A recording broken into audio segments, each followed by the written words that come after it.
All right, friends. Welcome to Ask Robin Black. It is, Chase, episode 6. Episode 6, which is pretty freaky. We were humming along pretty good, getting together on Sundays, and then we did the odd one in the middle of the week even. And then I went away. I was in Vegas. I was in Los Angeles, traveling around. Instead of doing Ask Robin Black, I hung out with Brennan Schaub and did a bunch of stuff. But we're back. Sundays. What were we trying to do in the beginning? Chase and I literally were like, well, Sundays we don't have anyone to talk to about fights. They happened on Saturday night. And somehow the press conference comes out, and then people share that. A bunch of things were said, and then we leave it at that. And that feels weird because I always want to talk about great things the day after great things happen. So that's why we started this. And then you knew that if you were going to do anything of value, it couldn't just be, you ask me questions, I give you answers. That's something, but it had to figure out something else. And on some level, we figured out that in the back of the machine, when you look at things and you find answers, the finding and the working them out is actually interesting. It's fun. That's what I love to do. My job of talking about fights happens often at a desk, and we have 6 minutes and talk about something. And you're talking about something, and all the thinking and studying has been done. And I thought we could do it together. So thanks for hanging out. And the people who have been sending me questions, thank you. And people have been cool to me with this show. It's been really appreciated, and I really do. Last night, Holly Holm versus Jermaine Durandamy. We had Anderson Silva, a bunch of stuff. So we'll get into some of that today. There was some great fights, and there was some beautiful stuff happened. Jim Miller and Dustin Poirier, really, like, I don't have any questions about that, I don't think. I glanced over these. Chase just kind of lines them up and sends them. I try not to think about them too much if I can help it. But that fight was pretty spectacular. There are things that happen in the fights, in the game, in the moments of conflict in a cage. How somebody throws a punch. Excuse me. I've got a thing, so hopefully that's all right. You guys hang with me. How somebody throws a punch or a kick, or how they get out of a choke is all amazing stuff. It's fascinating, it's complex, and it's compelling. But sometimes the human element is what really makes us drawn to these fights. And when you can see that a guy can't walk seconds after he's just fought at the highest level against a trained professional killer, that you right away get that. You can feel what's going on there. That something bigger than punches and kicks happened. And Jim Miller, every single time, like, I'll watch that guy fight as long as he'll fight. And I'll thank him for those fights as long as he does that thing. Because you see underneath everything that Jim Miller does, you have this sense of hard work, right? Like, we appreciate effort when we watch things, whatever it is we're watching. For some people want to watch America's Got Talent or whatever. Some people want to watch fighting. Some people want to watch football. In movies and television shows that we watch, effort, like just that drive that you can't be beaten, you can't be stopped, you can't be dissuaded from going for that thing. We get inspiration in it. And every time that Jim Miller fights, I feel that, and I appreciate that. Thank you, Jim Miller, for that. But let's get into some questions. Generally, we've been working out what might make this worthwhile. I bring up some things I can maybe draw some stuff on, because the thinking is, let's work these answers out. My job and my calling and what I do and my purpose is to search for answers in the world of fighting, and then share those and see. My underlying thing that matters to me is and it's how I have shaped my life, is how can we draw things that make sense, lessons, valuable lessons from what we learn about the martial arts, and apply them to our life to make our life better. That's an underlying thing that how I live, and so that's what we're trying to do. So let's get to some questions today. Okay. At Dime Collectors, quotes, all warfare is based on deception, Sun Tzu. The Art of War, right here.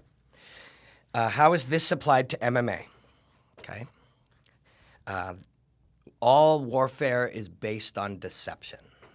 This is a great question. This is the kind of shit that I'm just so thrilled that we get to share. A lot of the discussion that we have about fighting is about mechanisms and about, all kinds of stuff. I don't want to get into that. I talk about that way too much. But sometimes it's about these fascinating things. All warfare is based on deception. So he goes on to say, question, feints and fakes, question mark. Please elaborate. So the art of war, of course, this version is point form, which is interesting. There are many versions of this book out. Get it, and you should read it, and it's very fascinating. Because war is something that humans do and something that we are, and at whatever stage, whether we were different tribes, and we still are different tribes, we have conflict. And we always have. And ideas have conflict, and goals have conflict. And, if we want to, Chase and I and you want to accomplish a certain thing, that can be at conflict with what someone else wants to accomplish. And so what you want to accomplish at work or with your family or whatever, there are other forces that don't want the exact same thing. So you have these conflicts and these wars. And we see them play out when Jim Miller fights Dustin Poirier. Their goals do not work together. They both want a win bonus. They want the glory and the feeling of victory. And they can't both have that. So we have a war. We have a conflict. All warfare is based on deception. So if we get into fighting, when we first fight, you and I come towards each other, we don't know anything, whether anger or emotion has caused this, or early on in our evolution, we are fighting over the same woman, and one of us hits the other. There's not a lot of deception at first. We hit somebody and somebody falls down, or we hit each other and then something happens, or someone is dissuaded from fighting, and that's the end of that. But as soon as you go on to any level of, now that we find that that is random, we want to find a way to make that less random. We want to find a way to increase our likelihood of winning this war or this conflict. And the first thing that you find out, so what's that guy? Mickey Gall is fighting CM Punk. His feints and fakes have to be different, because what happens in the mind of the enemy is how all of this deception works. So if Mickey Gall comes out and plays a small feint, the type of feint that you need to work against Chris Weidman, CM Punk's not as evolved at warfare, at conflict, at fighting. So his brain won't actually register it, which is why if you look back, Mickey Gall comes out like this. He literally has to sell him this. He has to make his mind engage that this is happening, and then he takes him down. And at the most basic level, we can all understand that. If you think this is happening and you either deal with it or you're coming to see me, your engagement in that allows me to take you down. That's the basic principle of overhand right versus double leg takedown. Or fake the takedown, the guy's hands drop and you punch him. So we can all really see that when it's binary like that. It's simple. You're dealing with this, and I give you this. You bite on that, and I give you that. And the simpler the better when the mind is basic, because the mind has to first be capable of reading what the threat is. And a small feint wouldn't have, CM Punk's not experienced enough to respond to that, which is why he gave him the big fake. Like literally, if you go back and watch, and it was smart. That's where, somewhere in there, I was like, either he and the people he worked with really understood the situation there. A small feinting isn't going to do it. So now and it is thousands of those things when we talk about, and I mean, no disrespect to the human being, or CM Punk or any other person, but you can't become a fighter. There are these subtleties and these sensitivities that develop only with time and only with work. So let's say now that they do, and now we're dealing with somebody who is a purple belt in jiu-jitsu, and he has 5 amateur fights. He knows that's fake, so his mind, the deception wears off on him. Now you have to be more complicated in your deception. It has to feel real. It has to be something subtle enough that works. So it's strange the way that changes. But where I'm going with this is it becomes mega layered. And that's where it's fascinating, is what the deceiver starts to do, and this is done in every fight that you're watching of a high level, is try to penalize the other man's intelligence or skills. So what you're doing when you're fighting with me at a high level is your brain, not very consciously, but sometimes the conscious mind enters into it, starts to read patterns in what I'm doing. Every time I slip out this way, this thing happens. And you start to see these patterns. And what you are doing as you see my patterns is you are starting to walk me into something. So what my deception begins is I know that. And so I'm trying to penalize you for that. I'm trying to now, you are deceiving, you're reading me, and I'm trying to tell you lies, that you think that I'm doing this, and as a result, the kick with your left leg is going, the left head kick or the switch kick from an orthodox stance is going to come. It's going to come because I have a mistake, a pattern that is happening. As that pattern happens, you throw the left head kick. I was lying the whole time. I did not have a flaw or an opening. What I was trying to do was draw out your left head kick. In drawing out your left head kick, I'm going to now strike you with the thing that I was planning to do that required a left head kick. At an Alistair Overeem level, you know that. So I am doing a thing that is going to draw at you. In the midst of all this chaos, blood in your eye, everything's happening, you're still doing it. I am doing this thing to draw at your left head kick because I want to throw a right hand or a left hook off of your left head kick. So I'm doing a thing to draw out your left head kick. I think you will throw a left head kick because I have shown you this error to draw your left head kick. And I'm going to throw a left hook off of your left head kick. Alistair Overeem will understand all of that. And he wants my left hook. He wants my left hook to come because he has an answer to that. And on some level, all of this series of lies and deceptions is happening when Holly Holm is fighting Jermaine Durand to me. And to varying degrees. Alistair Overeem does it on a higher level than Junior Dos Santos does. Perhaps. Maybe not. It could be the other way. I'm not making a judgment of the two men. I believe Holly Holm does that on a higher level, but it may not matter if I don't bite or I don't read or I start to ignore. And I've looked back a lot of times at, what's that kid's name who beat Dominic?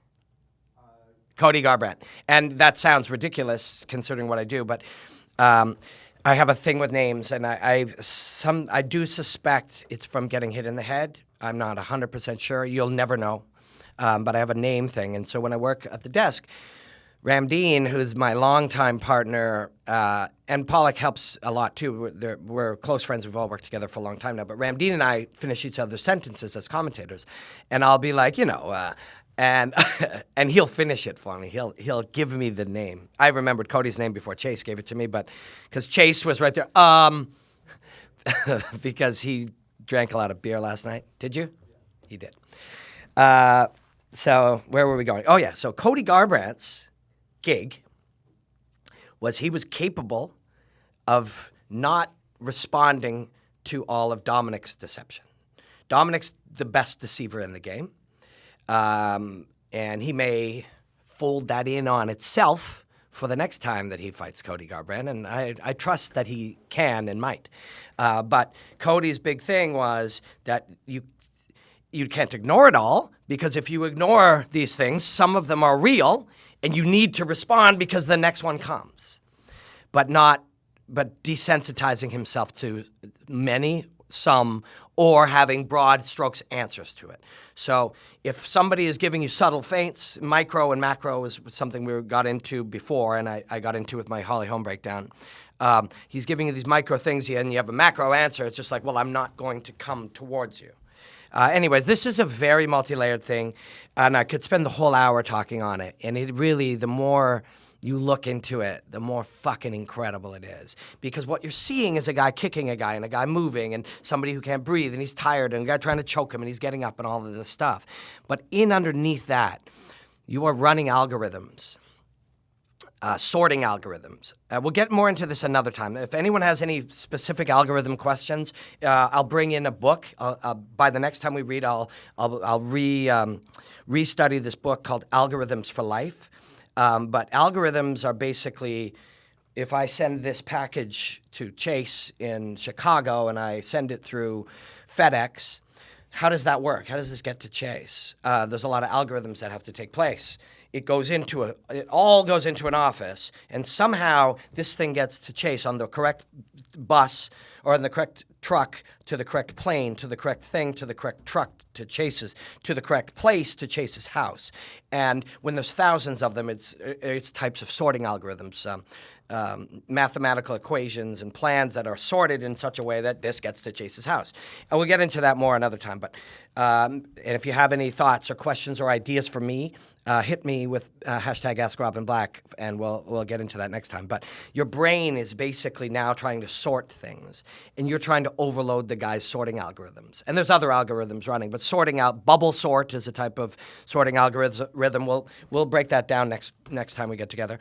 But your brain is running these algorithms, trying to keep up, trying to add new information. What does this mean? Nothing? Great. It means nothing? Oh, fuck, I got punched in the face now. Oh, it means something. Did I overreact to it? On a level, when you're trying to figure out, we all understand, I'm meandering all over the place, but these nonlinear thinking is how we try to work out some of these things. We all understand when you see a baseball come and the guy hits it, that his brain is operating different than ours. But now we're doing it, and we're learning, and we're studying, and we're making judgments, and we're categorizing things that we're reading off of this guy over 15 minutes or 25 minutes or 30 seconds or whatever, and your brain is needing to do that. And that fascinating aspect is happening at all times during a fight. And much of it is based on that deception. So I hope that this began the conversation in a way. I haven't thought about this as specifically, and it's really excited me to think about this now. I'm going to flesh it out in a more logical way where we can talk about algorithms themselves and the multi-layers of deception, and I'm going to try to do that for next time. But this is where fighting gets into some sick shit, where you start to look in the back of the machine. Take the back off of the television and look where the wires work, how they work. Take the thing off your computer and look how it's laid out. That's what's happening in a fight. That's the difference between Stephen Thompson now and Stephen Thompson at 9 years old. He didn't just learn to kick better and punch faster and move his feet better. His brain evolved. His brain rewired itself, and it started to understand things. And at that level, the deception that's going on between the two fighters is something fucking supernatural. So I really appreciate this question a lot. I appreciate how much it's got me to think about this. And I appreciate that I'm hoping this is something we get into. We break down the big picture of what we're talking about here with sorting algorithms, deception, the layering of the game theory of what's happening between two people, and then we circle back to this in deeper detail. And that way of thinking is kind of often how, and when I talked to Greg Jackson about Cub and Cowboy and stuff in Toronto, he said something that really kind of I noticed because it made sense to how I study this stuff, and about how fighting is very big and very small and very big and very small. And this warfare is based on deception that's very small. And then we get into it and it becomes very big. And then because we're talking it out, oh my God, there's so many things happening, and there's these psychological layers to what's happening.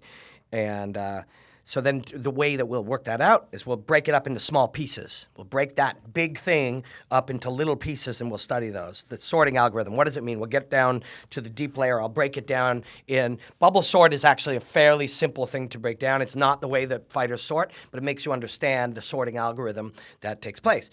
So we'll break that down next week. Then we'll find somebody, we'll have a question connected to that. We'll break that down. And then we'll apply that to what we know, and we'll apply, we'll study a little bit about poker hands and how people bluff and lie to each other in poker. Now we'll we'll combine those two ideas. And then we will go into that and we'll look at, we'll bring the art of war a little further into that, and we'll break this thing down into smaller pieces, which will all be small, and then when we apply it back together, it'll be big until we layer it in deep, and then it'll become something we understand. That's how we're going to learn about it. I really appreciate that question. This has given me something really, opened up a line of thinking that I haven't been playing around as much with lately, and now it's going to be in my head all week. So At Dime Collectors C. Thank you, my friend. I really appreciate it. Chase, what's that, like 20 minutes on the first question? All right. Well, that's how we do here. So, and it's fun. And I hope that you enjoy. I mean, I'm getting notes from people that they get very high and then just listen to me talk. I don't know if that's a compliment. I think it is. But thank you. And I hope that that engaged you a little bit. So, question number 2. Micah Yonk. Thoughts on the awful idea of the 3-man booth last night? Anik is painfully boring, and who wants to hear DC over Rogan? All right. Okay. So TV is an interesting thing. Fighting and how it is communicated. So fighting itself is a thing. It's a beautiful, wonderful, amazing, curious thing. And the way we communicate fighting is really important. Language, talking, ideas, how ideas are shared, commentary, analysis. If we're going to have bigger ideas about fighting, we need to engage discussion. Some of that discussion is with your friends, and some of it is just when you're watching it, you're thinking yourself, and some of it is in a podcast form, and some of it is in the commentary. So this is very important. If we give a shit about the progression of fighting and understanding of fighting and the study of martial arts and all those things, this is a very important question. First thing I'm going to disagree with right off the top is any talk of Anik not being good. I will tell you, I am a broadcaster. This is my job. I have been for a long time. I am considered to be not bad at it by many in the field. And I have commentated 450 shows. I've commentated probably more shows than Joe has. Now, the ones that he has commentated are the biggest and the best shows in the world. I have commentated some weird show in fucking Lethbridge, Alberta, run by Lee Mean, the father. I've actually never commentated Lee's show, weirdly. I was just randomly drawing the fringiest show that I could think of, and Lee's come to mind because Lee's a psychopath. Jordan Mean's dad. But I don't, we may have commentated. I mean, I've fucking commentated everything on earth, every fucking show on earth, and I love it. It's the greatest thing in the world. And what you discover, where was I going? I meandered all over it. Jon Anik is one of the greatest broadcasters in all of fighting. I will tell you that with honesty. So we were watching it at my house last night. And something comes up. We were in Brooklyn. The Brooklyn Bridge comes up. And as it rolls out, he effortlessly says something about how many years it took to build or how many people built it or some detail. Why does Jon Anik know that detail? Jon Anik knows that detail because going into that show, like a week ago, he asked for every fucking shot that's going to come up on the television. Every open, every connection, every fucking little detail that you can possibly imagine. How are we going to roll out to commercials? Because he's going to study that shit. Because he gives a fuck. Because he wants you to have the best experience you've ever had. He's going to study every person's name, every pronunciation, where they're from, their mother's fucking maiden name. He is going to study it all. And you fucking, what's the word I'm looking for, Chase? When you don't appreciate somebody, you unappreciative? You unappreciative fucks. Don't even pick up on it. Jon Anik will do more study for you to have a great experience than anybody in television. More preparation, more research. He will fucking sleep properly and eat properly and rest properly and meditate and focus. He will fucking do shit that I don't even understand. Because he wants that show to be perfect. He wants your experience to be incredible. He's doing shit you'll never understand. You'll never know about. He probably wouldn't even like me telling you. Because he doesn't want you to know. He just wants you to know that you had a good show. And some of you guys don't appreciate. I'm sorry, Micah Yonk. I'm not making fun. I guess I was about to use a funny tone to my voice. Micah Yonk. Listen, I know you're just responding. It's just the first thought out of your mind. You don't have any like or dislike for any person that you see on TV for 10 seconds as you go about your life and do the things that you do all day. It's just a tweet, and I understand that. A comment, a tweet, a thought is a moment in your life. As you move away and something else changes and the sunlight hits a different way, or you speak to somebody, or you take a piss or anything, your feelings and thoughts change from moment to moment. It's all one big dream. So I know you don't really, but you did call Jon Anik painfully boring, and Jon Anik is one of the great broadcasters in fighting. And I know because I've watched fucking fighting nonstop all day, every day for a decade. And what he's doing is brilliant. And so then we get on to, sorry, I got sidetracked because Jon Anik, when you watch his process, as somebody who is in television and somebody who commentates things, when you watch his process, it's very inspiring. When I go to, and I need to know what somebody's pronunciation is, I just pull up Jon Anik. I really do. I just go on Fight Pass and I look up the fight, and if Anik is doing it and he says Durandamy, or Durandamy, what's her name? Durandamy. I know that because I watched Jon Anik do that, because I know 100% certainty that not only has he studied it, but he has a note there of exactly how to pronounce it. I know that. I've never sat next to him, but I just know it.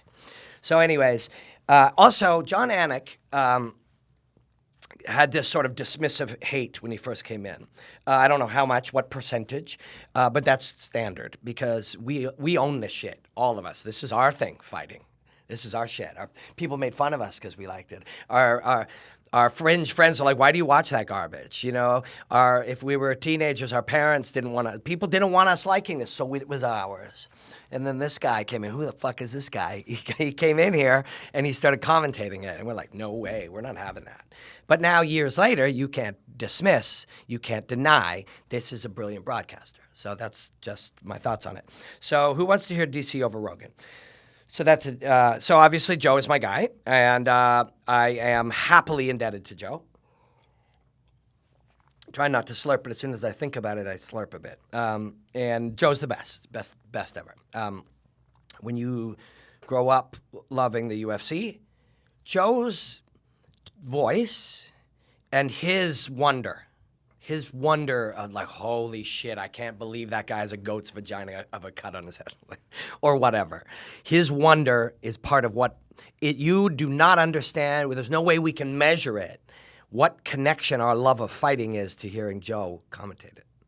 Now that we've developed that love of fighting, if we hear, Dan or Dominic commentate it, that love is now there.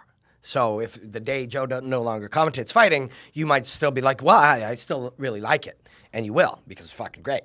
But you won't know what connection that Joe created in your love of fighting. So that's forever. We owe Joe that forever. We owe Joe a lot of things around these parts. So he's the best ever. And then you add a third guy.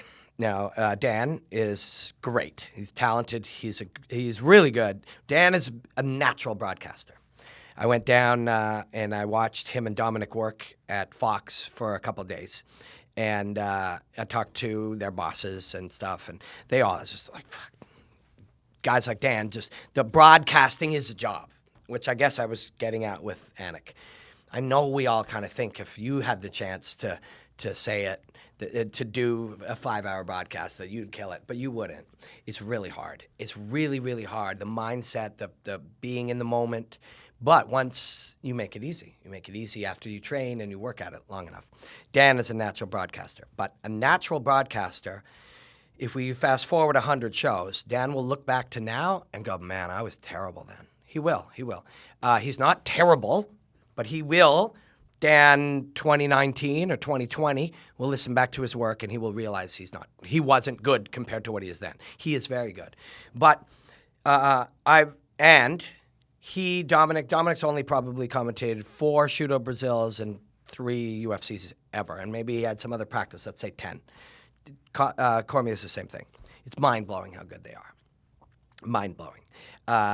Because in the 400 shows of commentary, I have worked with lots of different people, and I've heard another 1,000 shows commentated by people other than the great Joe Rogan and people like Anik. And there's a lot of garbage. And people, they literally just, and I've seen promoters, this is fucking amazing. They'll sit, I want to commentate something. And I'm okay. So the guy will sit down, and then the broadcaster will get to and we're here with the third man, so-and-so. Justin, what do you think, or whatever his name is? What do you think of Well, styles make fights, and like you have grappler and knockout power in both hands, and they just say the 7 or 8 things, and they're like, "Holy fuck! Now what do I say? Now what do I do?" Like I've seen it dozens of times.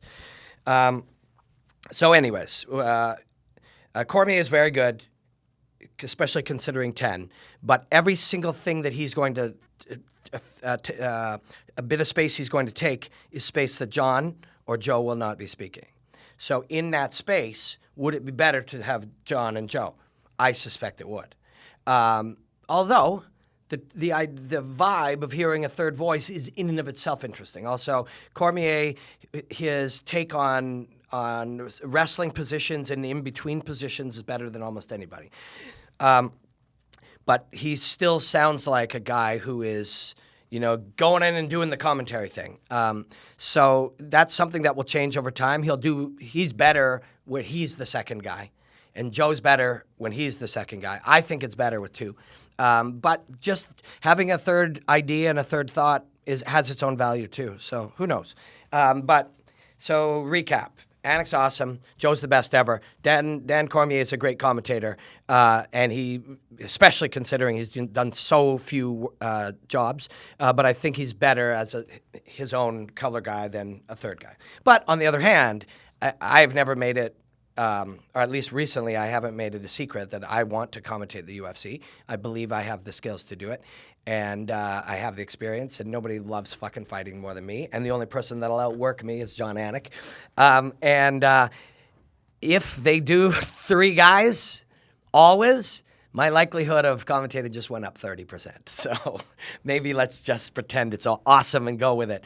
Because according to this thinking, you would have a great broadcaster, and then a broadcaster with fight knowledge, like Joe, and then a fighter.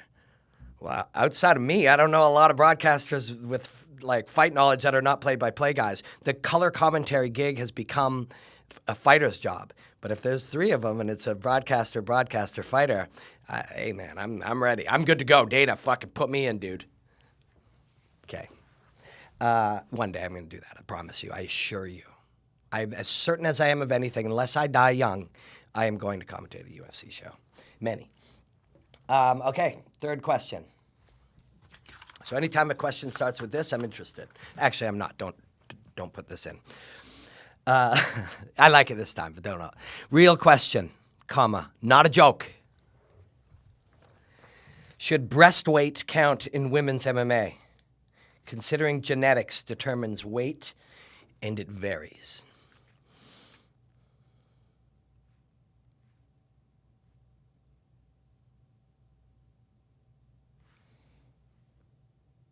You mean like if Misha has like 4-pound boobs, but her opponent has like, 1-pound boobs, we shouldn't, like somehow the weight division should be different?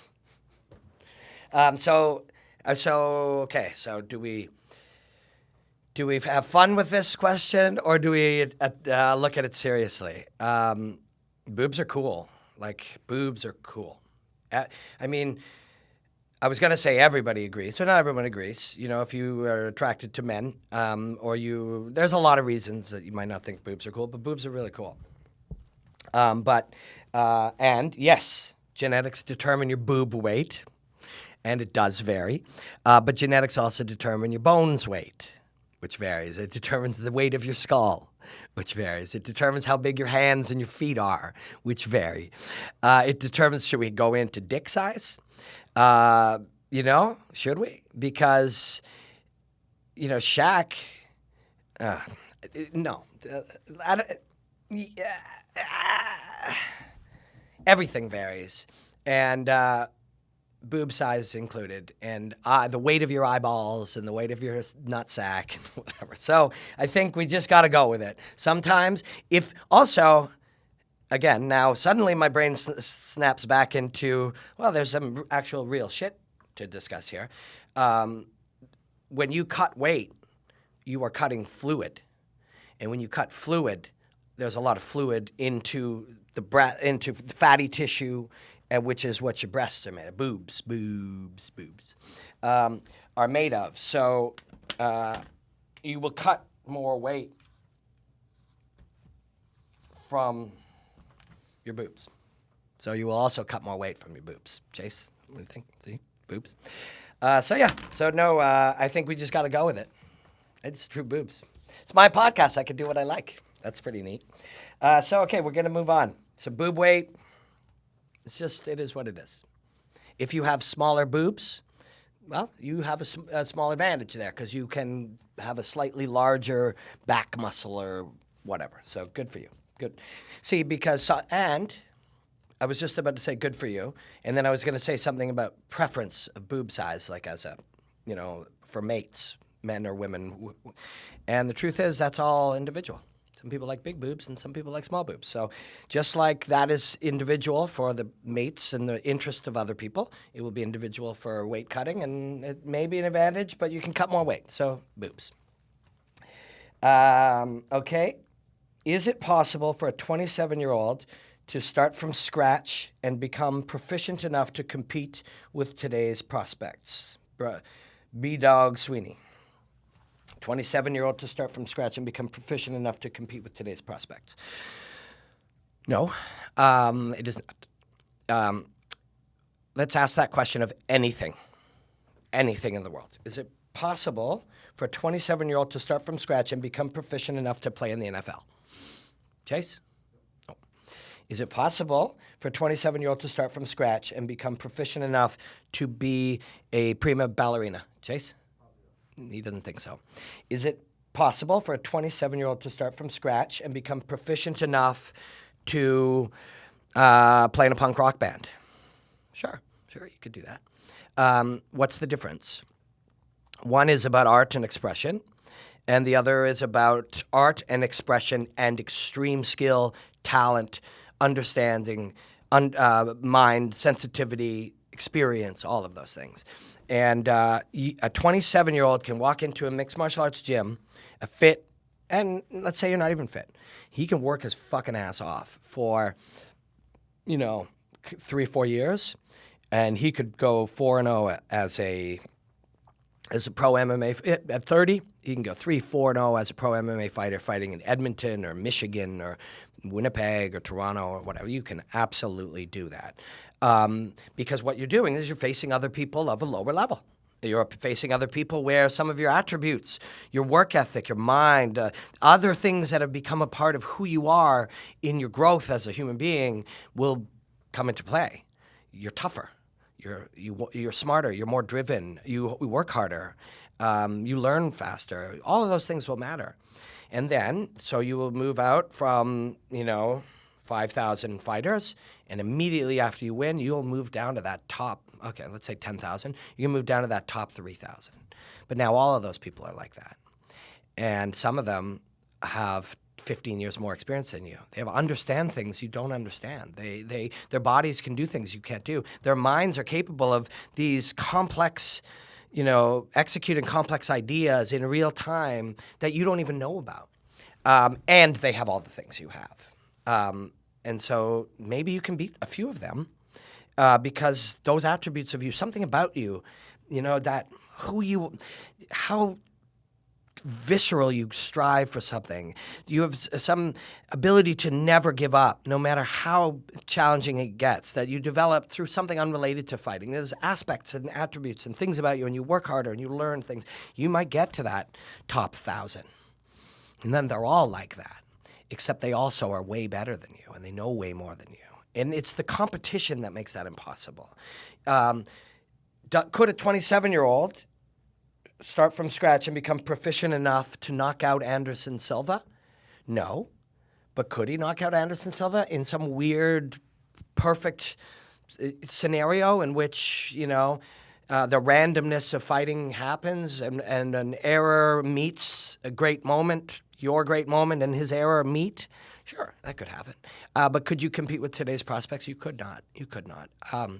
Your body isn't capable of doing the things that theirs are. Your mind doesn't understand these things. The way you view movement and time and stress, and it's just you can't do it. And The reason you could do it 10 years ago is because the sport was just so poorly developed.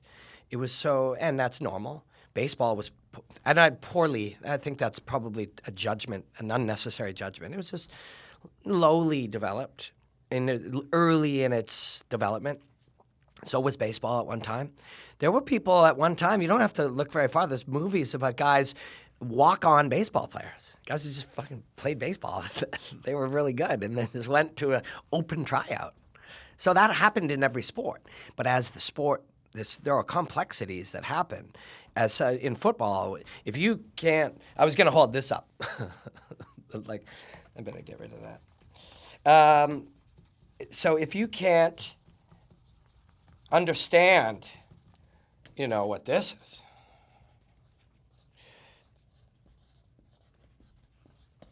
like whatever the language the guy is, you can't fucking play football. You don't know what he's talking about. So you go onto the line and you like stand there. I guess I got to stop this guy, and then he's gone. Like you just don't get it. It's too complicated, and fighting is way too complicated now. It wasn't when I fought. An old guy wanted to train hard. If he had a good work ethic and he was really driven, maybe you could beat some other old guys or young guys that didn't work that hard or trained at a place that didn't really know all that stuff. And I lost way more than I won. I was just a regular guy, wanted to do it. Even that now, if I were to take what I was learning then and try to fight anybody now, it would be very difficult. I have conversations about still fighting, and it would very specifically have to be somebody who doesn't know a lot about fighting. They'd be younger and fitter and tougher than me, but I would be smarter or know more, and hopefully I'd have a chance. But for the long and the short of it is, everything once upon a time was so lowly developed that you could just go out and do it. And that, there'd be the fit or the strong or the smart or the driven, and they could do it. It can't be done now. Why on earth would it take Derek Brunson, a super athlete, 7 years to develop to this level, but you could somehow do it in 1 year or 2 years or part-time? Super athletic guy with the highest level of training. We can study how the body and the skills adapt now. We know how long that takes. So if you start now, in 6 years, guys who are 10 years ahead of you are doing something you can't understand. So anyways, no. And it will not happen ever, probably again. If there is somebody with such extreme talent that somehow they can win a fight or two, that can happen. But you can't become great in something that takes 10 years in 2 years. You can't even become great at it if it takes 10 years if somebody's been doing it for 17. It's just too difficult. Okay, we'll move on. The Akasombo. What are some techniques that you wish you would find more use in the octagon? That's cool. The wish is interesting. I don't really wish anything would. I just want to see where it unfolds. I want to see what happens. And if something is there currently, would I wish it would seem more? Not really. I want to, there are things that are there. There are openings that are there right now. And if I see them, and I see some of them, I know that Mike Brown at ATT is seeing them, and I know that Dwayne is seeing them, and I know that Greg is seeing them. And so the game will start to take shape. You can start to anticipate some things that you'll see. When a guy is knocked down and he goes to stand up and he posts up on that arm, people are going to start attacking that arm. People are going to start attacking the limbs more. That's there. It's there. You can see it. I watch and I see openings to attack those limbs. Because the more that you study fighting, it slows down a little bit and you get a wider view of the things that are happening. People are posting up on things, or people are leaning on one thing. People are going to attack more. Even the kicks that you saw against Dustin, low down on the leg, Ben Henderson started doing that more. The other guys did it, but Ben started really using it as a big tool. That's a version of that. That's limb destruction. It's a version of it. When guys go to kick the body, hard kicks to the body, and I double block it, they're doing that because they know. I don't know why when we watch a fight, we see somebody get kicked in the leg, and we know that fucking hurts. We've learned that over time. Some of us have been kicked in the leg. We know it hurts that way. Others of us have watched it long enough that we've seen a guy get kicked, and you see his reaction to it. We understand that hurts him. You see a guy get hit in the body, and he can't breathe. We understand without doubt that hurts him. We see guys get kicked in the head, they get knocked out, or they get wobbled. We know that hurts them. But for some reason, we see a kick and we see this, and it's like a video game. It's just, oh, thank God he blocked it, so he's okay. If it's going to smash my head, if it's going to hurt my body, if it's going to hurt my leg, you best believe it fucking hurts my arm. Bad. And so when somebody kicks the body and somebody blocks it, whether it's a double block or a single, any kind of block, people are using it as limb destruction. So limb destruction is a big one. Bruce Lee, the great Bruce Lee, I have him tattooed on my body.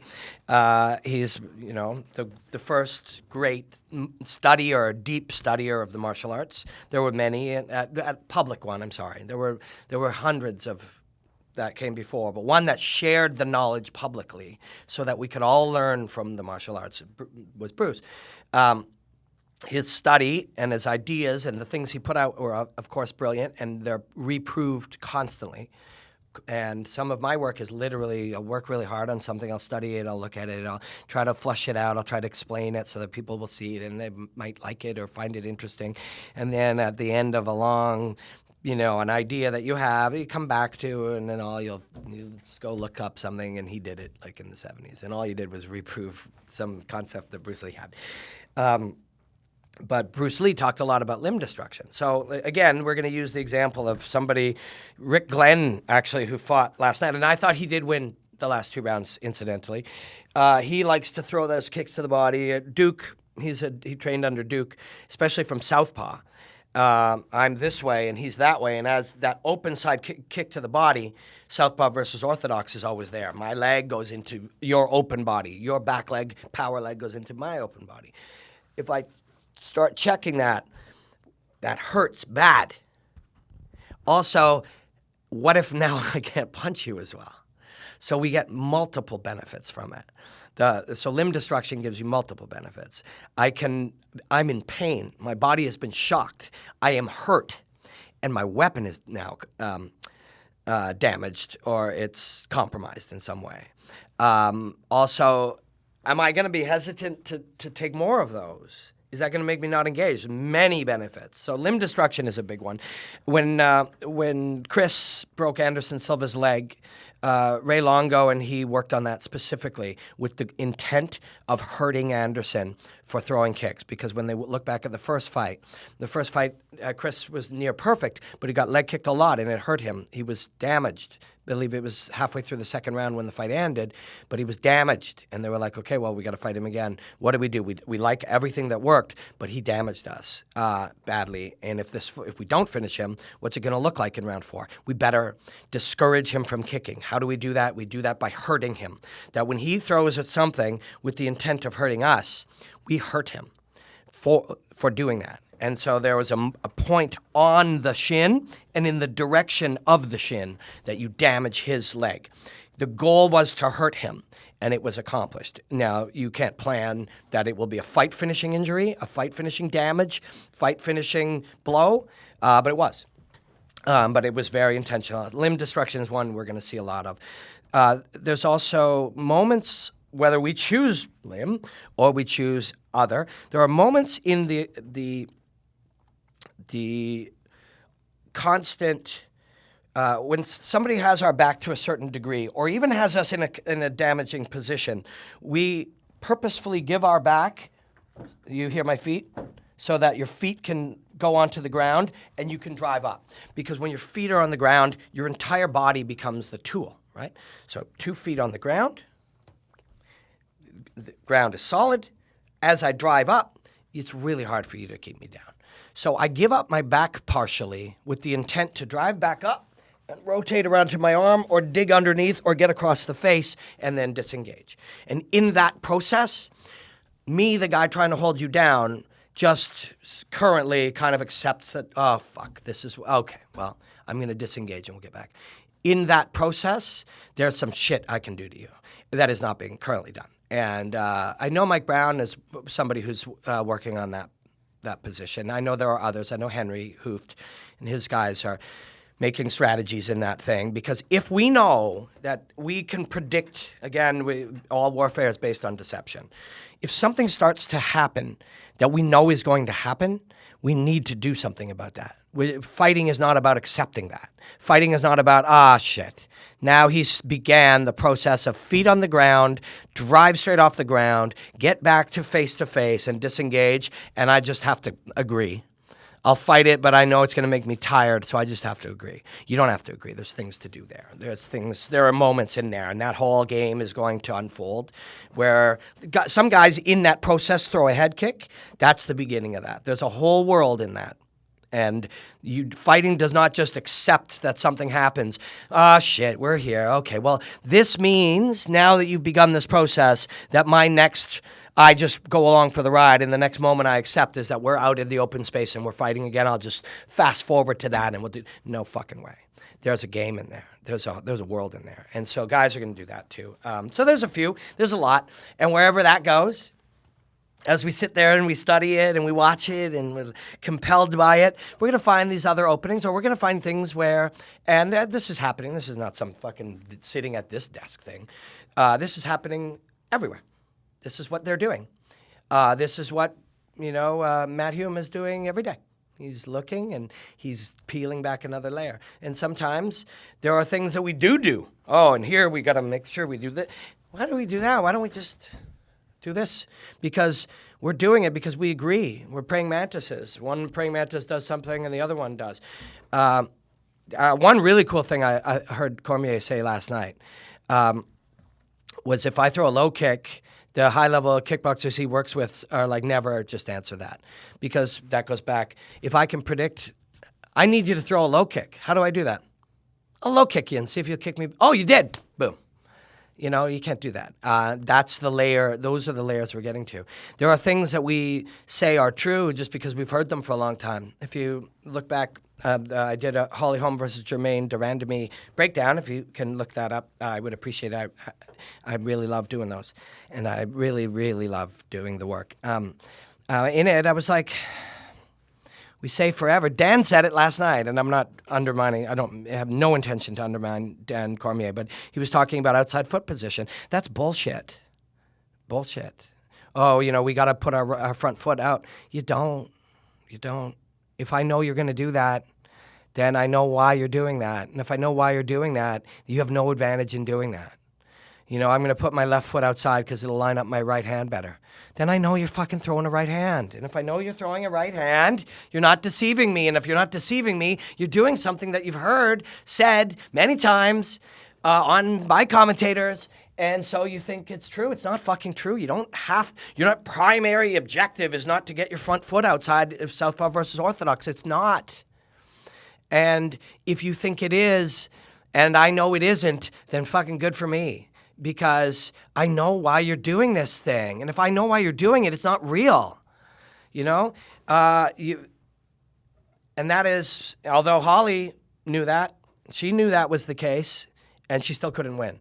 But Alistair Overeem, I did 2 breakdowns with Alistair Overeem with this thing. One was before he fought Stipe, and I forget what the other one was. But Alistair Overeem fucking plops that right foot deep inside yours. And, I don't know how we're looking here, Chase. And Alistair, I got a box of stuff here. And Alistair Overeem dips his head way over here with his foot way inside. Why is Alistair Overeem? Go watch Arlovsky, JDS. He was doing it against Stipe.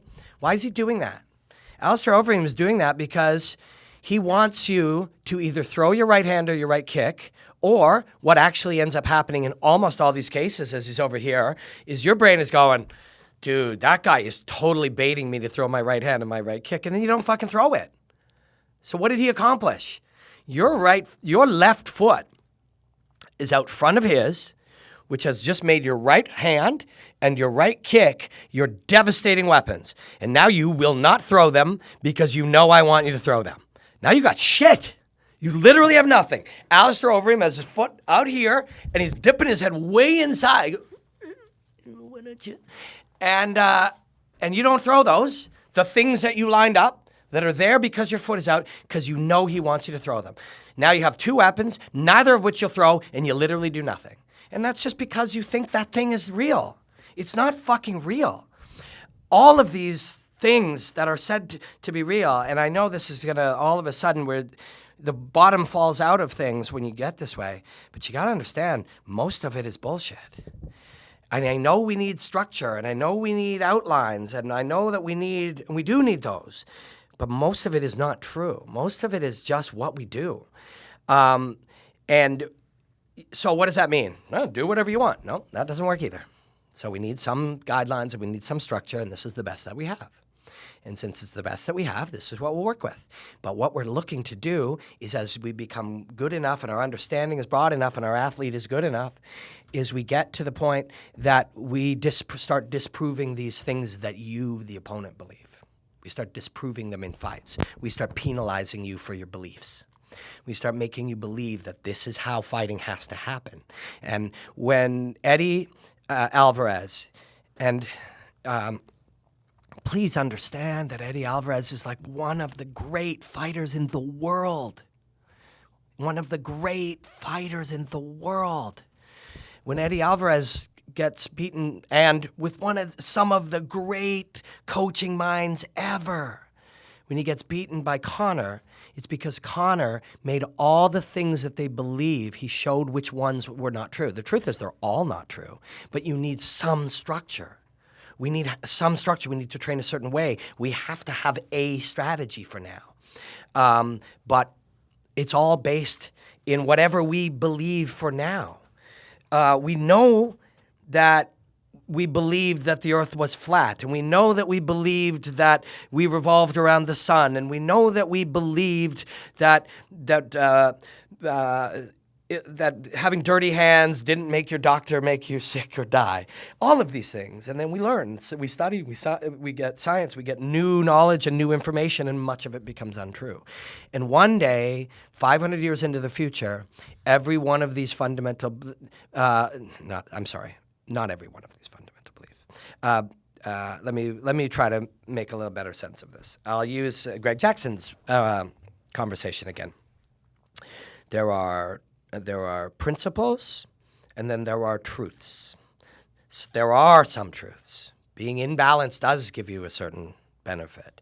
When your feet are on the ground, you are stronger. To get back to your feet. It is harder to hold somebody down with their feet on the ground than it is to get up. There are some truths. So this whole, nothing is true. I didn't mean to put it that way. That is poor use of language. There are some truths. Gravity is real. If I throw you through the air, you will fall on the ground. There are truths, but most of the things that we talk about, or most of the things that we consider true, many of them are principles or beliefs. Beliefs. If we just jump forward 100 years and we say what will fighting look like in 100 years? Well, we don't know, but it'll be very, very different. Why will it be different? Why would it be different? Because we'll know more. What will be different? Many of the things we think are true, we will not do. We used to fight like this. Why did we fight? What was that about? Well, that was based on some beliefs. Do we think that, well, that's old and weird and, obviously wrong. We know everything now. We don't. Everything we know now, again, I'm sorry, I'm over-exaggerating the idea. Much of which we know now will also look like that. In whatever reason. And later, if we keep doing certain things, this may reappear. It very well could. Because you go a certain way, and then it needs to be beaten with a certain other way. But if we know that 100 years from now it will be very different, what does that mean? It means much of what we believe now will be untrue. Why would it be untrue? Because it's not true. And I know that this gets into a meandering philosophical path, and it's one that I'm deeply interested in. And I'm sorry if I go on about that a lot, and I'm sorry that use improper use of language because I don't do the discussion great benefit when I say everything is not true, but much isn't. Much is not true, and so, but it's true for now. Until Connor makes it not true. Till everything that Johnny Hendricks did against Wonderboy was true 5 years ago, and then Wonderboy made it not true anymore. He went in and said, actually, it was never true. This doesn't really, it isn't a thing. It's just a thing because we admit it's a thing. As soon as we make it not a thing, and I know this is, again, I apologize for it being so philosophical, but this has to, if we are going to get to another layer, we have to go through this layer. We have to go through the layer of being skeptical of the things that we are taught and the things that are currently true or we currently believe to be true. We have to be. We have to be. If we say, it's boxing, it's wrestling, it's Brazilian Jiu-Jitsu, and it's Muay Thai, and you just train those this way, and then you do this against the cage, and that's true forever, you're going to lose. And when you lose, you're going to look like, and I'm not picking on Johnny Hendricks, but you're going to look like Johnny Hendricks when Wonderboy fought him. The whole thing will change. The whole thing will change, and what you believe to be true will no longer be true. But thanks for hanging in with me on that. I'm trying to get somewhere to another point with this thinking, and I know it has to go through this point to get there, ultimately.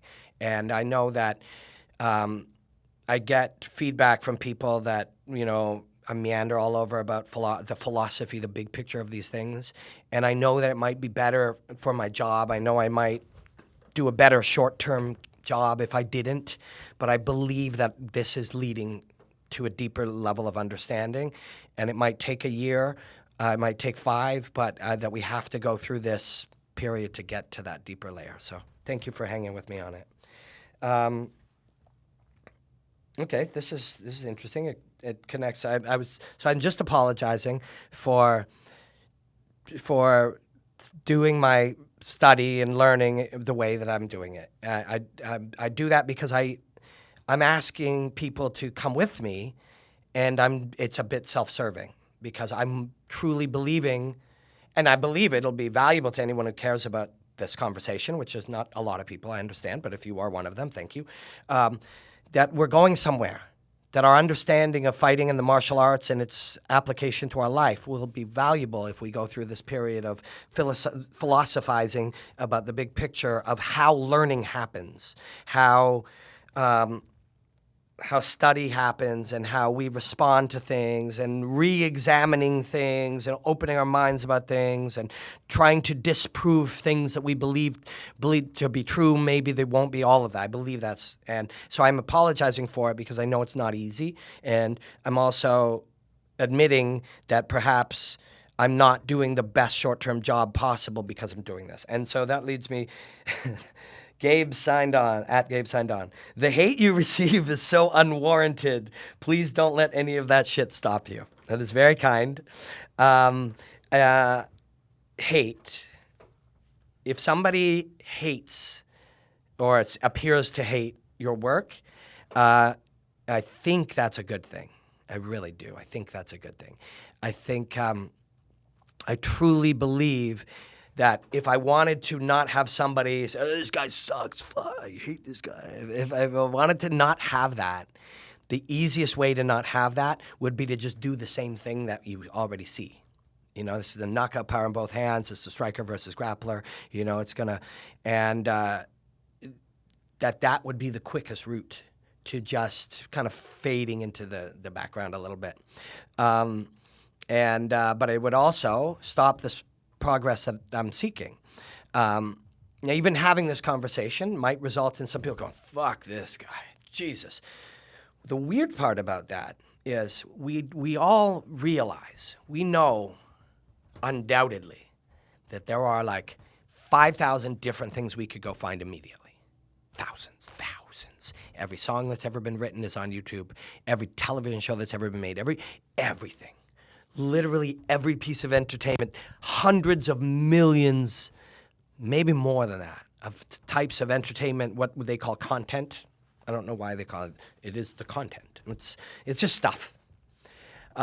If you choose to watch my thing a third time, and then you're here now, and part of it is, oh, fuck, I hate this guy, then you don't really, unless you love the being unhappy, and that is a real thing. People watch the news, they get addicted to this feeling of unhappiness, fear, and uncertainty, which is why the news takes the shape that it does. But yeah, I think they don't even call it that in big businesses like the UFC. They call it engagement. So if you were to say, have 500 thumbs up and like 8 thumbs down, that is nowhere near as pleasing to the machine as if you have 500 thumbs up and 300 thumbs down. They prefer that. The machine prefers that because that means there is they call it engagement. If you say Dana White sucks and then 2 other guys come in and go, oh, man, bro, Dana's the best, that's called engagement. So in the machine itself, this idea of somebody, you go, bro, you get a lot of hate. That's good. That's very good for my job. That is very good for Conor McGregor. That is very good for Ronda. But unfortunately, it's not good for Ronda because it seems to affect her emotionally. If you understand that these things aren't real, nobody hates you, Ronda. Oh, actually, yeah, no, probably they do. And when you think about that, that's sad. Just take a real, true second and think for yourself. If you allowed the idea that there were thousands of people out there who hate you, they hate you, they hate what you're about, they hate the way that you do, the way you look. And think about it. That could get to you. Now, the truth is, so I've talked about this book before, and I highly recommend it. The 4 Agreements. There is another one called The 5th Agreement. It is amazing. It's fucking brilliant. You have to read. Chase, do you want to read this? Yeah, it's really good. So there are 4, it goes in detail about language, about the way people communicate. And that was my interest in it. My friend Tracy Trudeau turned me on to this book. But what I've been interested in is the limitations of language. If you're trying to figure out some deeper truths, eventually you get to the point that the way we communicate is in and of itself limited. Once you understand that, and it's true, and you do understand it on some level, but if you really think about it, right now, try to think about a concept for which we have no words. Anything. Think of any concept that you can for which there are no words. You can't do it. Why? Because the human beings created symbols and sounds and then words. And if there's no word for a concept, you think in terms of the language that we created. So you can't think of a concept for which there are no words. That's fucking ridiculous. Think of that. Chase is currently like he's befuddled. But think of it. Try to think of a concept for which there are no words. Well, that shouldn't be right. The words are just a bunch. There's only 36 letters in our language. And in Chinese, they have different letters and different words. And so, and in the easy example for this is one we've all heard before. In the North, the Inuit, once upon a time people called them Eskimo, but that was rude. It was a rude term from their language, which meant eater of raw meat. And they were like, we don't all eat raw meat. Why? Like it was racist, right? So the Inuit was actually what they preferred to be called. And I'd rather call you what you'd prefer to be called. They have like 20 or 30 words for snow. So we call it snow. And then we might add other words. It's like frozen snow or wet snow or yellow snow or whatever. But they have all these different words for snow. So they can think in terms. They don't just go, oh, it's snowing outside. Their life is more deeply affected by what of the 20 different types of snow. And they need to communicate that. So they have these different things. So anyways, fucking killer book, really. And it's very short. It's shocking. I listen to it. I listen to books now. Like, you read this in a couple of hours, and it'll change your perspective of the world. So we start with language, and we talk about that. And most everything we do is just some agreement. You know, that's a tree. We know what it's a tree, and it's not really a tree. It's just what it is. The thing is the truth. But we call it a tree. In Chinese, they call it something different. In Korean and Portuguese, they call it something different. And then we call it an ugly tree or a beautiful tree. And then now we have an association of that. That's not true. The tree is the truth. Anyways, so you get into all of these concepts, and then some agreements, the 4 agreements themselves. One of them is never take anything. Be impeccable with your word. which is understanding how flawed language is and how flawed our interpretation of what we hear is and how that affects people and how powerful it is, how much you can affect somebody with the things that you say. I'll tell you a quick story. I was on the phone with a friend, and I have another friend. I'm going to name him Chase. It's not really his name. My other friend said, I said, what are you doing? He goes, I'm hanging out with Chase. And we're talking about having Chase's kids come in and do some kickboxing. Now, I fucking think Chase is amazing. I think this Chase is amazing too, but this other Chase, I love this guy. I just think he's a great guy. And he has like 5 children, and he's young. And the fact that he has 5 children is cool. It's beautiful. He loves his kids. He's, by all accounts, a great dad. But a typical off-the-cuff joke is about having 5 kids. So he said, I'm going to bring his, we're talking about bringing his kids in and do some kickboxing. And I literally thought in my head, I was just about to say, oh, what does that guy have, like 30 kids? Which I have no issue. The idea that he has children is beautiful, but it's a typical off-the-cuff joke that we said. And I'd been reading this book, and I literally said, I felt the choice in my brain between, oh, dude, what is he got, like 600 kids? Wow, put a condom on it, man. Like, which is not real. It's not a real feeling I have about him. Instead, I literally said, oh, man, I love Chase. That's what I said. I felt the difference. And he goes, oh, you shouldn't say that out loud, man. He's on speakerphone right here. And I thought about it, and I realized the difference. If I'd have made a joke about him having 100 kids, which is not a real true feeling that I have it's just a typical goofy thing that people say, that we all say. We've all watched people just say the thing. A guy comes in a white suit and you make a joke about a white suit. Like, it's just it's meaningless. If I'd have said that, just think about what he could have felt and what he would have believed he knew about what I think of him, which is not true. I think he's fucking amazing. Instead, I said, I love Chase. That's just what I said. And when I think about the difference between him hearing, I love that guy, knowing that I didn't know he was there, or him hearing some joke that isn't real that I don't really believe about him, the difference of how he would feel about me and our relationship and what I think of him, and he would have an untruth there that now instead he has the truth. And I think about that and I'm like, wow. And it makes you realize, be impeccable with your word. You understand the difference of what you can say and how it can hurt somebody. Don't take anything personally. This is a big one, what I'm going to come back to. Don't make assumptions and always do your best. We talked about always do your best before. Always do your best means always do your best in the moment, in the circumstances. Always do your best when you're sick. Always do your best, when you're tired. Always do your best when you're angry. Always do your best when you're scared. The best that you can in the situation. You don't always have to do the best. Always do your best. But don't make assumptions and don't take anything personally. If we understand, so imagine that I had said that about Chase, not really Chase, again, it's another friend, how he would have taken that personally. I've just not been impeccable with my word. He's taken that personally. Never make assumptions, he's made an assumption. All of that was not true. None of that was true. I don't really fucking have any issue. I think it's beautiful that the guy's a great dad. But he would have believed all of this stuff. And once I understand that, if somebody says this guy's it sucks, or this guy doesn't know anything about breakdowns, or like this guy's on coke or whatever, I know they don't really mean it. And if they do mean it at the time, it is through to something that has happened to them. Somebody else has made them feel scared or weak or insecure or like they can't accomplish shit. Nobody normal, nobody that's okay goes onto something and says Ronda Rousey's a cunt. Nobody does that. Nobody who's okay does that. If you do that, understand that you're not okay. Understand that you have been affected by the things, and read this book. Read this fucking book.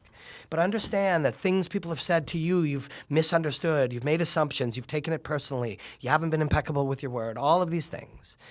And you're not okay if you go onto things and you write about how much Rhonda sucks. There's something missing or damaged in that could be better. There could be something about your life that could be improved, and it can be improved. Once you start thinking like that, it doesn't matter what somebody says about you. I don't care what somebody says about me. I don't really read it. And if on the rare occasions that I do, I understand it's not real. And people say that I'm terrible at my job. And people say I don't know anything about fighting. And people say that my breakdowns suck. They say it. And I was showing this to Chase, and I'm going to show you this, not because I'm trying to toot my own horn, but I'm going to share an idea with you. So this was the work that I did on the Holly Holm Jermaine Duran Demi breakdown. And I know I'm not saying, hey, look how fucking great I am. I'm not. I'm not doing it to I'm doing it to show you an idea, okay? So there's a bunch of typing in here. That is script and stuff, then it's handwritten. This is different ideas that, time code. You have to go in and find these time codes. Chase is doing something on this. Am I using this one too? You can't really see it, so I'm just saying. Little strategy things, little notes that you do, little things, all of which is narrated and then typed, and little things during the process of this. I'm going to write this. Nah, that doesn't sound quite right. Little kind of little action ideas, concepts, where the feet go, what's happening, all of this. This is real. This is what I'm doing.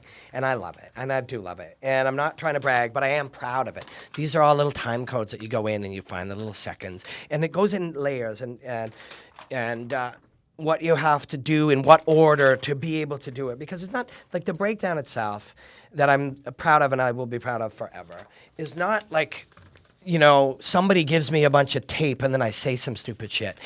It's nothing. It's just, I just have 40 fights. It's just sitting there. Actually, it's not sitting there. First thing we have to do is go get them. And Chase will spend hours, or Jeff will spend hours compiling them. And then I'll have 8 hours of fighting.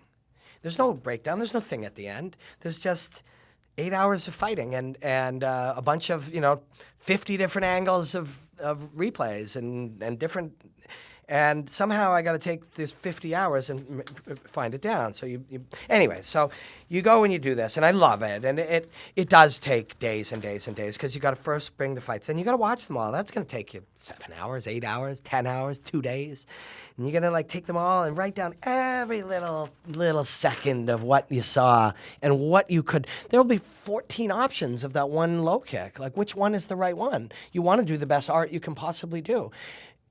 You could just pick one, but each one will feel like something just a little different, and it will feel different. It will look different. What you'll read out of it, what the audience will read out of it, will be different. So, I've got 40 pages just of this, so we'll do that, and then we'll go in and we'll bring them all together, and now we've got 45 minutes of edits.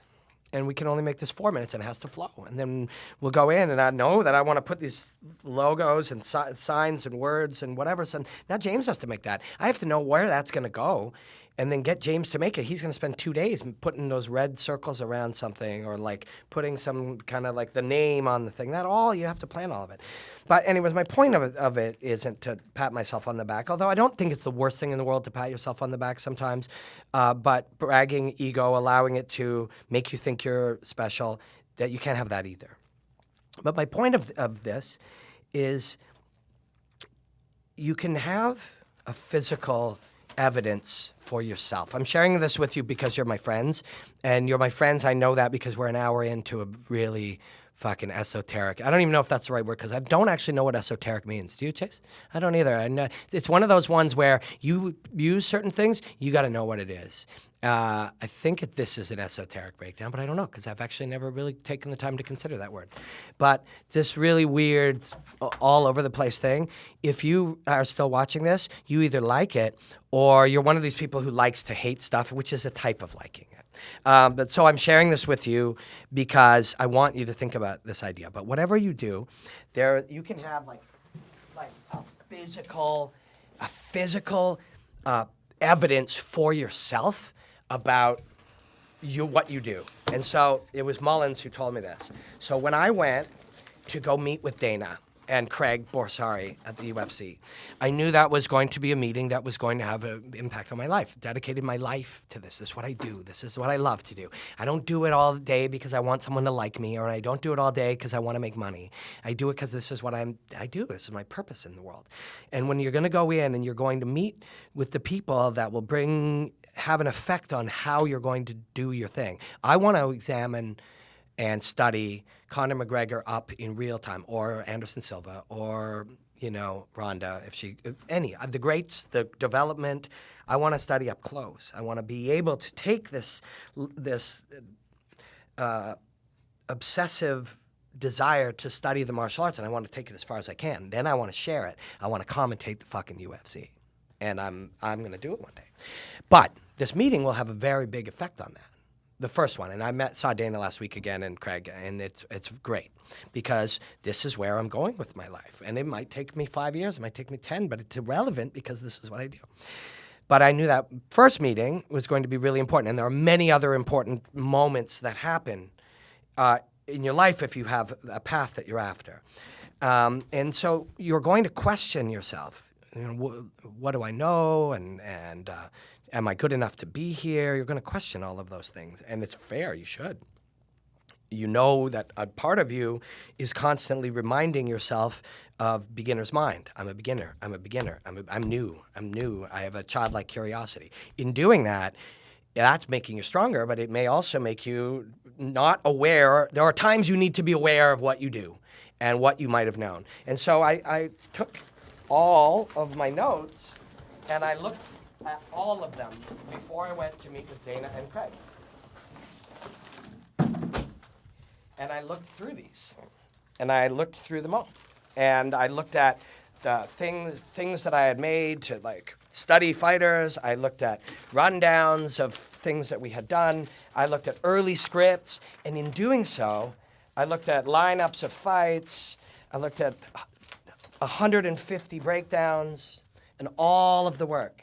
And I did so because then, when I looked at it, it would be undeniable that I had done the work. This is real. This is real work. I did this. In doing it, I learned things. And in learning those things, they gave me new truths. When I had those new truths, I studied new things, and on and on and on. And I couldn't deny to myself that I had learned stuff because it's fucking right here. Can you see this, Chase? Yeah. It's right here. And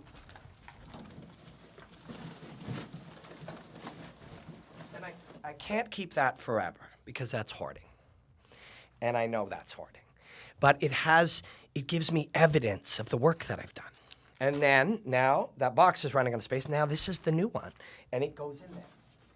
And I don't look at it often, but it's there. It's undeniable evidence that I've been studying for 10 years. And I look back and I'm like, oh, fuck. At one time I didn't understand this thing. And now I do. And I understand it in a way that makes me curious about the next thing. And so why am I sharing that with you? I've never shared that with anybody. I'm doing it because I want you today, right now, right this minute, to find something and start writing something down. Anything. And I want you to put it by your bed, and I want you to write something down every single morning. Because first thing in the morning, what we do, we input, and we need to output. We go in and we pick up our phone and we go on email or Twitter, or we look at our texts, and that's just the absolute opposite of what we should be doing. We should be outputting. We've got to leave it by our bed. And the next thing, I want you to go buy a journal, and I want you to start journaling, because if you do, journal about what you learned today, what you did today that was good, what you did today that you didn't quite love the way that it went, but what you could do to make that different in the future. If you do that and you do it every day, you will have a stack of things in a month, and 6 months, and in 5 years, and that stack of things will be evidence of everything that you've learned. And then you can't deny it. I learned some shit. I'm smarter than I was. Oh my God, 5 years ago I thought this. You look in there, you're like, man, I used to get mad at my wife when she said this, and I thought about it, and at the end of the day I wrote it down, and now I don't. Now, man, remember when I thought that? It's really valuable. It's really, really valuable. And so that just popped up today. The reason I brought that in is Chase, we were looking at my notes, and he was like, oh, it's cool, and you see this. And I'm like, well, I got all of this. And then he seemed interested, so I thought you might be interested. Please don't think I'm, what's that?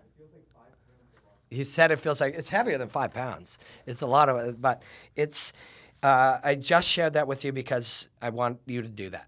And really, it's like, it's undeniable when you look back at what you've written down, the things that you learned, and you just, what did I do today that was good? And what did I do today that I'd like to improve on? If you do that at the end of every day and you keep a little note in the morning, anything, like what you dreamed about, an idea, what you might do today, and a big one for that book, for your journal, or for the morning, what are you grateful for? What are you grateful for? We live in the most successful, healthiest, and safest society in the history of humanity, ever in human history. The poorest and the weakest of us are better than the strongest and the richest of 500 years ago. And a lot of us are not happy, and it's because, again, this will help, but a lot of us are not happy, and that we got to change that because we fucking have so much to be grateful for. Fucking people get in a cage and fight for our entertainment and for their own thrill and entertainment and experience. They do it every fucking Saturday. That's my thing. It's probably your thing if you're here. Thanks for hanging in here. This, I think, has meandered all over the place, and I think that's going to continue. So I hope you don't mind. But it's probably your thing, too, if you're sitting here. But other people have other things, and all of those exist, like everything, So anyways, so thank you, Gabe signed on. But don't worry, haters will not have any effect on me negatively. And in fact, they're very valuable for my job. They're very valuable for success in my business. If it's called engagement. And when people decide that they don't like me, so apparently there's like a whole world. So I used to go on Reddit. I don't bother now because it became a cesspool where almost every comment directed at me was something negative. So I'm like, I fucking can't hang out here. Who would hang out somewhere where every room that you go into, people are rude to you?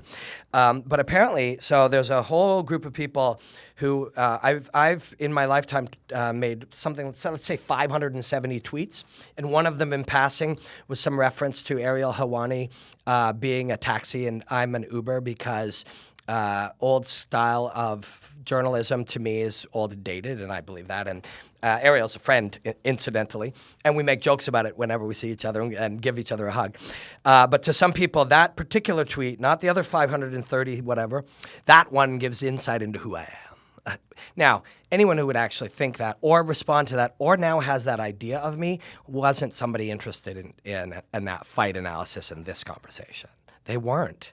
They're interested in weird, like elastic, dramatic things. They're interested in the soap opera around fighting. So now they have an assigned role for me, and they would have had no interest or no connection or no role for me in any way. I would have just been some passenger meandering through the thing, but now I have an assigned role, so that's cool. Those guys didn't even know I exist or didn't have any idea of me. Now I'm the guy that actually is a scumbag because I made a thoughtless tweet about Ariel 3 years ago. So they had, that not only does that not have a negative association for my job, it's very positive because now they can engage with other people. They would have had no engagement about me whatsoever. Now, because they are people who are very interested in that drama of things, and I didn't have any connection to that drama, now I have one. So now I have them engaging where they didn't even engage before. Now they can thumb something down or say I suck, that others can come in and say I don't. And that, just having that, Chael taught me about that, incidentally. Chael is the best at it. Chael is somebody, and he is, at that time was saying something like, "Oh, dude, this whole thing, like, way to inject yourself into it." I'm like, literally, dude, I just sent a tweet. Like, I wasn't even. It was fucking 8 o'clock in the morning. Someone asked me, I had no idea what. I just did that. It's like, no, it's great, bro, because like 300 people will all, I stand with you. Nobody will notice any of those. Chael will always choose the other. If 300 people think this way, Chael will choose the other. So he will be engaged because part of his job is for ESPN and for his other work is to have you engage with him. Of all the thousands of things you could look at in the world right now, you're going to choose to hate Chael. That is valuable for ESPN, his employer. So Chael taught me about that. But don't worry, I will not be affected by that. And nobody should. If you are, this book, again, will help. This book has come in handy like a bunch of times today. But it's just such a good concept. It's from the Toltec philosophy, a Mexican philosophy, Toltec meaning warrior. which is also warrior of thought and truth kind of thing. And that's part of my idea of hashtag fighting is about fighting. That if you do hashtag, Chase will put it up. If you do hashtag that in something with me, I will always follow you, and you can message me and tell me about what you think about fighting. It's very valuable for me. That came from there, too.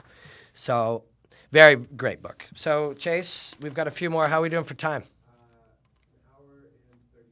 An hour and 30 minutes. Thanks for hanging here with me. And I drew boobies earlier. If you're listening to this on iTunes and you're wondering what I was talking about, I drew boobies. Thanks for listening on iTunes. I listen to stuff like on the treadmill and stuff, so it's neat if you are. What was your walkout song? Any special meaning behind it? And the second one, both from Akosombo. How much can rituals, like the music they come out to, help or hurt a fighter's performance? So we're going to answer that.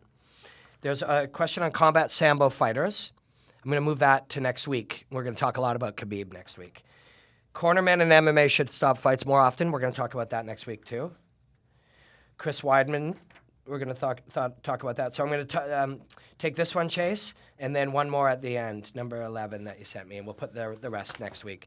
Thanks for hanging in here with me, and thanks for sharing this. When people share this, they say nice things about it, and that is very thoughtful. Okay, how much can rituals like the music they come out to help or hurt a fighter's performance? Okay, so that's really interesting to me. Let me have a sip of this, and I'll try not to slurp.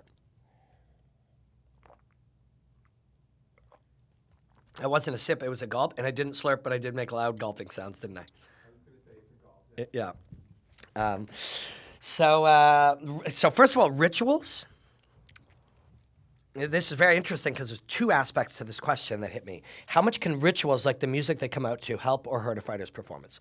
Now, there's two thoughts that I have on here, and they're very conflicting. The first one being, we don't want any rituals ever. We don't want any rituals because to rely on it, some kind of ritual, it can be interrupted. Guy comes back, oh, you're fighting right now. You're fighting right now. Oh, your fight was delayed. The mat is ripped. You're going to be going at the end of the night. There was one that Mullins and I talked about the other day. Google it if you don't know it already. Parachute boxing ring. A guy literally parachuted into the ring. If there's something that you're relying on or you're counting on being a certain way and you need it to be a certain way, there's a very good chance it will not go that way because of all the millions of variables of fighting. Oh, I got to put my left sock on before my right sock. Well, fuck, you forgot your socks at home. You know, if you can't rely on them, we don't want you relying on them. We want you to always do your best. Coincidentally, in this book that we keep referencing today. Thank you, Tracy, my friend, for giving me that book. It really had a profound effect on my life. So rituals, before I say anything, another book that had a profound effect on my life, I'd like to thank a couple of our viewers, friends, for recommending. It's called The Art of Learning. I think his name is Josh Watkins. The Art of Learning. I do not have the book here because I'm listening to it. It is a fucking amazing book. The Art of Learning by Josh Watkins.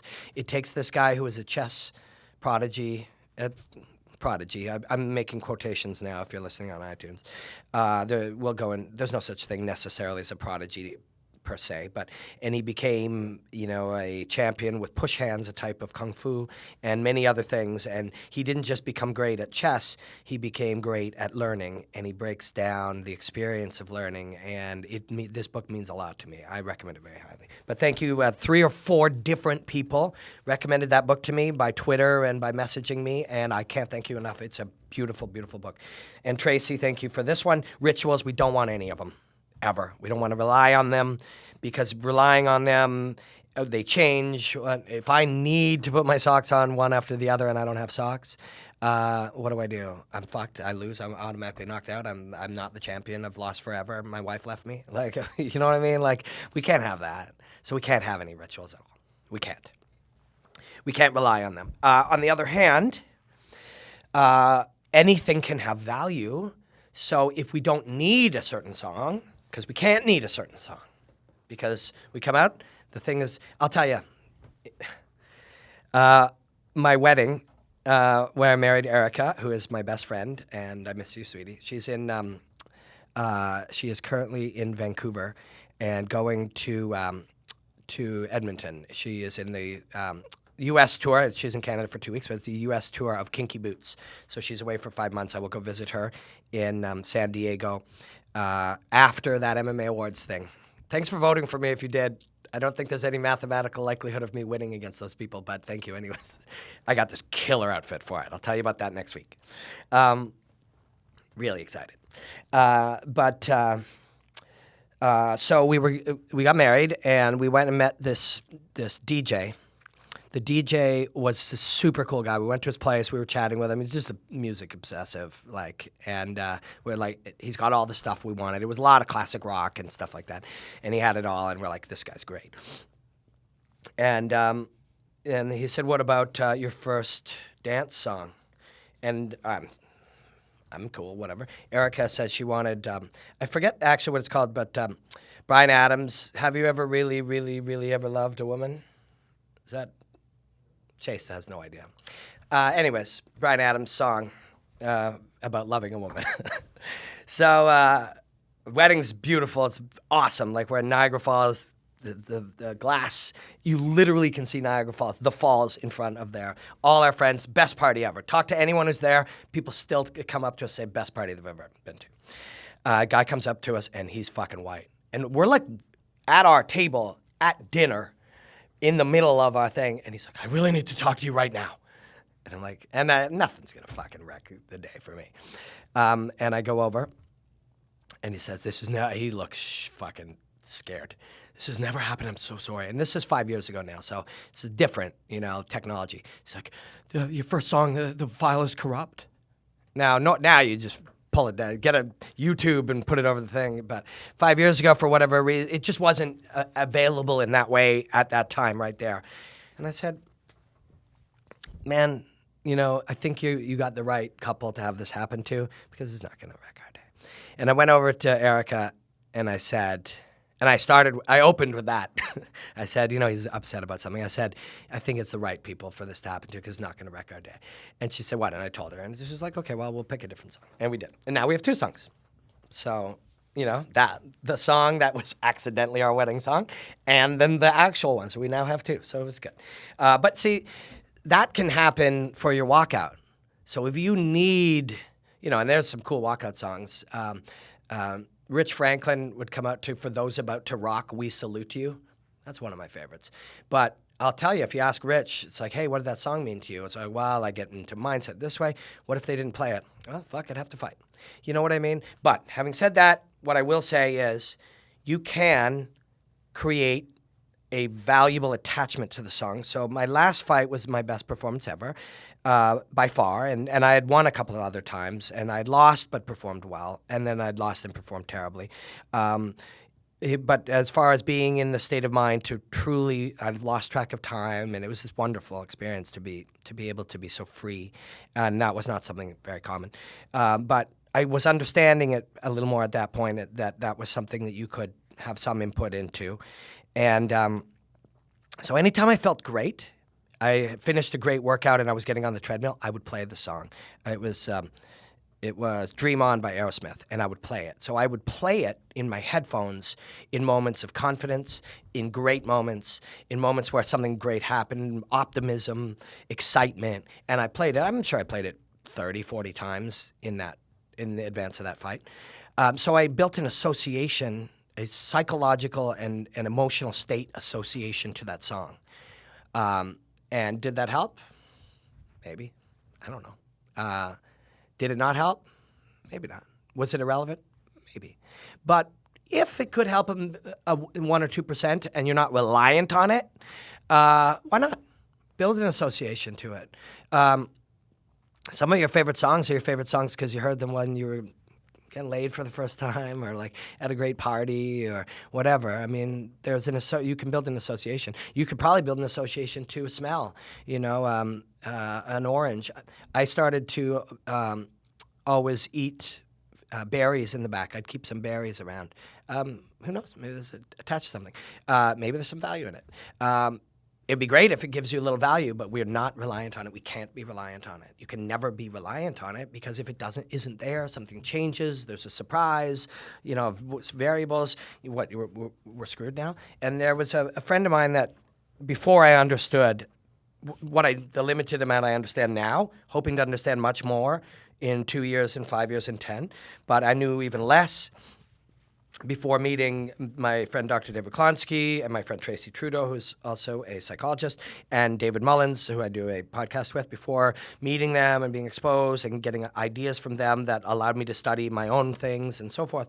I met somebody who told me about with an athlete, he created something he called an athlete-specific performance schedule. In it, we wake up, we want to sleep like this, we want to wake up like this. We want the people around us to speak about our opponent in this way. We don't want anyone to say he's a bum. That doesn't work for us. We want them to say he's a great opponent, but you're better. I want my coaches to train me this way. I'm at my best at the weigh-ins when I put my arms up, and outline all of the best ways that you can perform. And I thought that was a great idea. And now I realize that is absolutely the fucking worst idea you could possibly have. You've just outlined all of these needs that you have. You don't need any of those needs. We don't want any of them. We want no needs. Doesn't matter how, because if we want everyone around us to talk about our opponent a certain way, and we meet somebody at the store, hey bro, here you got to fight. That guy's a bum. Oh fuck, my performance schedule is off. That's the worst idea you could have. That is a over control scenario. All of these things are so beyond our control. Admit that, accept that, and be free of them. But at the time it made sense. It's like, wow, yeah, let's make it as perfect as possible so that his performance will be best. We want your performance best no matter what happens. We want you to be able to perform at your best. If everybody said all the wrong things at the weigh-ins, this didn't happen. You didn't go at this time. You didn't get this kind of warm-up because probably there's a very good chance you won't. So we've just outlined all of the reasons we lost because these didn't. No, we're not going to do that. We're going to do the opposite. We were reliant on nothing. We have no rituals. We always do our best because you got a broken hand. Some guys win with broken hands. Well, I could have put on here, I need 2 unbroken hands. No, get rid of that. We don't need any of that. No rituals. So I'm gonna take one other question, and then those other ones we'll move to next week. Combat Sambo fighters, that's gonna be a good one. There's some really fascinating things about that. And Khabib, Tony, that's the next breakdown. By the time I see you next week, we will have put 3 or 4 days into it.